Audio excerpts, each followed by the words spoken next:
One of the country's most censored women in politics praises President Trump's latest move to combat big tech's assault on free speech.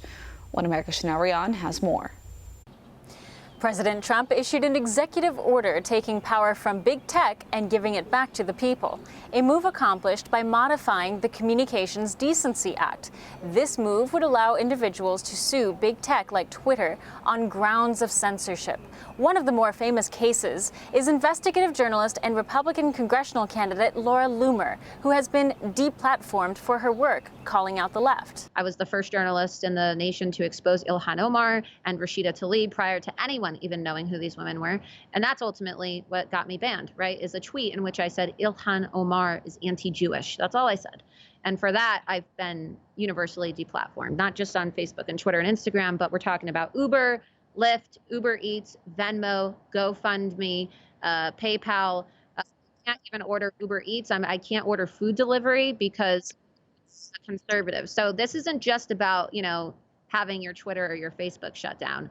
We're talking about now civil rights violations. Loomer vows to take her fight against big tech all the way to Washington. I am the most banned woman in the world, and I am running for Congress in President Trump's home district of Florida 21. He will be voting for me because I am going to, be winning my primary. He's already retweeted in support of my candidacy twice. President Trump was prompted to regulate Section 230 of the Communications Decency Act when Twitter warned its users Wednesday that a tweet from the president was misleading against mail-in voting.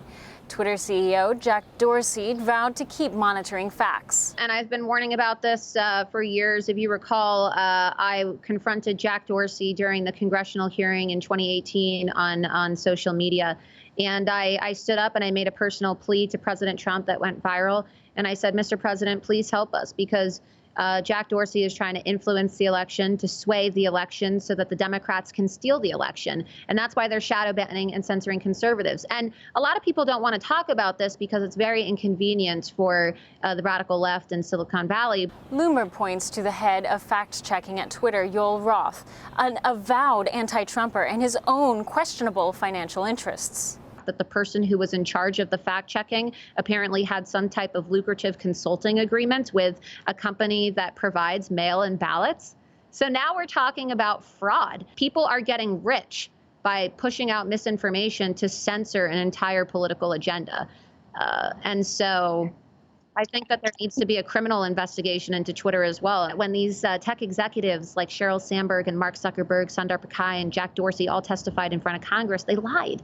They said they didn't censor conservatives, but we have the Project Veritas tapes, okay? We have the exposés where they talk about, preventing another Trump situation and censoring and shadow banning the president's supporters. And so if an average person like you or I were to lie to Congress, it's called perjury. We go to prison. And so I'd love to know why these tech executives aren't being held accountable for committing perjury. Loomer says President Trump's executive order is a good first step, and despite being deplatformed herself, Loomer is outraising her competition, a national reflection of the support to fight big tech censorship. That's LauraLoomerForCongress.com, and you can sign up for my emails, you can sign up for text alerts, but you can go to Parler and you can go to Gab, and my handle is just at Laura Loomer. And if President Trump is watching, I would encourage him to also get on Parler and Gab, because he's not going to be able to communicate with his future congresswoman on Twitter or Facebook. So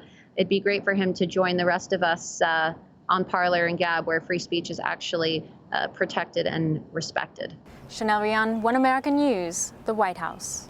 Want to see more videos like this? Click on the link below and subscribe to One American News on YouTube, and call your cable provider and kindly demand that One American News is added to your lineup. Call and subscribe today.